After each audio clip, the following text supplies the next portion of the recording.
Wewe vipi wewe? Mimi sina pakia binadamu. Hebu toka. Wa kaka, hebu niwaishe ndugu yangu. Kuna watu watakao nichinje ndugu yangu. Niwaishe chapu kaka, niwaishe. Ndio kuchinjwa. Afu. Wewe kuchinjwa si ndio jukumu lako mzee? Yaani wewe inabidi uchinjwe ndo kazi yako duniani. Kwa nini kaka shida yako? Niwe shida yako sela kaka, hebu ndugu yangu niwaishe chapu mwanangu. Unajua afu unajua ni onevu. Yaani kila siku tu watu wa kuchinjwa ni sisi, tuna kuku, ni mimi na mbuzi, kondoo, ng'ombe, nguruwe, ndo kila siku watu tunauchinjwa wanyama. Kwani hakuna wanyama wengine wa kuchinjwa rafiki yangu? Bora kuna wanyama hawana mchango wote katika jamii kama fisi wanacheka cheka tu polini, saidi chochote lakini achinjwe. Nani umende yule mende tena anakuja hadi nyumbani anafanya free delivery lakini amumchinje. Nzi tena huyo wakati wa kula na wasumbua, unashindwa kumuunganisha tu kwenye tonge kwenye chakula rafiki yangu. Lakini kila siku sisi mimi mbuzi, nguruwe ndo tunaochinjwa kaka. Hebu niwaishe, huu sio nevu, hii sio haki, haiwezekani ndugu yangu. Unajua una mambo ya ajabu sana. Mbona unapenda kulalamika hivyo Sio kama nalalamika, hata kwenye mambo ya ovyo ovyo, mambo ya ajabu ajabu mnatuhusisha. Unakuta tu mdada kavaa kikamba mguuni, au amevaa kikuku. Sasa mimi kuku nimefikaje mguuni? Mimi na mguu tunaingilianaje pale? Simseme tu bwana amevaa kikamba mguuni au msijui wapi huko. Na kama mna shida ya majina ya wanyama wengine, kwa hiyo msitumie majina ya wanyama wengine. Kwa hiyo mseme bwana amevaa kifisa, amevaa kikunguru, amevaa kimbuni.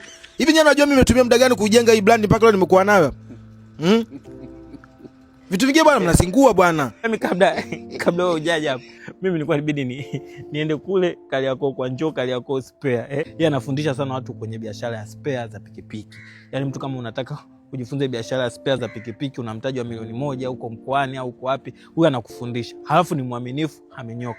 Sasa mimi nasubiri hapa nimpelekee delivery zake, unakuja mteja kama wewe. Mimi niache kupeleka delivery za kwa Njoo Kariakoo spare. Nihangaike na wewe ambaye unamlalamika wasio. Sasa nikwambie kitu kimoja sasa ambacho kitu wengi mkijumii kijukuu cha mtume. Yoyote ananisema vibaya lazima apotee. Yuko wapi yule msanii wako bwana? Kuku kishingo ipo wapi sasa hivi? Amsikii kapotea.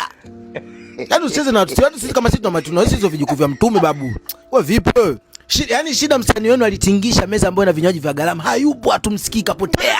Afu ishenzi kweli. Mbona mimi nilikuwa nakusema tu toka wakati nasoma shuleni, na sikukuu za Christmas tunakuchinja wewe mwenyewe. Yaani mimi nilikuwa napambana kukukishingo ya chinjwe. Mbona maisha yangu tu hata haja na nini. Wewe umesomea kitu gani? Mimi nimesoma engineering. Engineering. Na sasa hivi unafanya nini? Si nipo tu na nani? Natafuta riziki. Unatafuta riziki. Huo ndio hiyo ndo laana yenyewe sasa hiyo. Riziki baba watu waitafuta, wenzako wanatafuta hela, unatafuta riziki. Yaani mpaka uje kupata riziki wewe sio leo, na ukimpata wewe riziki mimi niite mbwa.